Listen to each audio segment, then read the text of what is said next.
Hi நண்பாஸ், exam வருது, ஐயோ படிக்கணுமே, என்ன நம்ம ஒன்றுமே ப்ரிப்பேரே பண்ணலையே அப்படின்னு யோசிக்கிறீங்களா? வாத்தியார் வேற நம்மளை மக்கு உருப்பட மாட்டேன்னு திட்டினார்னு யோசிக்கிறீங்களா? ஒன்றும் யோசிக்க வேண்டாம். இந்த எக்ஸாமில் நீங்கள் தாங்க ஃபஸ்ட்டு. கிளாஸில் என்ன ஃபஸ்ட்டு, ஸ்கூல்லேயே நீங்கள் தான் ஃபஸ்ட்டு. இந்த சின்ன ஒரு ட்ரிக்கை செஞ்சால் போதும், வேறு லெவலில் வேறு லெவலில் உங்கள் ரீஃப்ரெஷ் ஆகும் உங்கள் மெமரி. நண்பா, இது என்னோட சொந்த அனுபவம் நண்பா.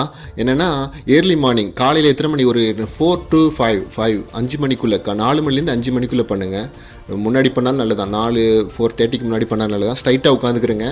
அப்புறம் என்ன, உங்களுடைய கவனம் ஃபுல்லாக உங்களுடைய மூச்சு காற்று உள்ளே போகிறது வர்றதில் மட்டும்தான் இருக்கணுமே தவிர, சைலண்டான இடமா இருந்தால் ரொம்ப பெட்டராக இருக்கும். என்னென்னா, நீங்கள் வலது பக்கம் மூக்கு வழியாக அப்படியே காற்றை மெதுவாக சுவாசித்து உள்ளே இழுத்துக்கிறீங்க. எத்தனை செகண்ட் ஹோல்டு பண்ண முடியும் எத்தனை பண்ணுங்கள். ரொம்ப கடினமாக பண்ண தேவையில்லை. ரொம்ப நேரம் ஹோல்டு பண்ணணும் அப்படின்னு அவசியமே இல்லை. ஹோல்டு பண்ணிவிட்டு அப்படியே இடது பக்கம் மூக்கு வெளியே அப்படி காற்றை வெளியிட்டுருங்க.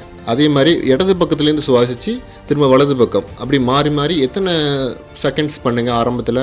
அப்புறம் 10 நிமிடம் பண்ணலாம் அதிகபட்சம். போக போக கூட்டிக்கிடலாம். ஆரம்பத்தில் இந்த கட்டத்தில் இந்த லெவலில் பண்ணிக்கிட்டால் போதும். அப்புறம் அப்படியே ரிலாக்ஸாக உங்கள் கண்களை திறந்து உங்களுடைய டஃப்பான சிலபஸ் இருக்கும்ல, கடினமான பாடங்கள், அதை அப்படியே படிச்சுட்டு அப்படியே ரீஃப்ரெஷ் பண்ணிக்கிறீங்க. இது டெய்லி ஒரு 1 வீக் அட்லீஸ்ட் பண்ணி ட்ரை பண்ணுங்கள். கண்டிப்பாக வேறு லெவலில் ரிசல்ட் கிடைக்கும். அப்படி உங்கள் மெமரி பக்காவாக சூப்பராக செட் ஆகிரும். ரிசல்ட்டை கமெண்டில் சொல்லுங்கள் நண்பா.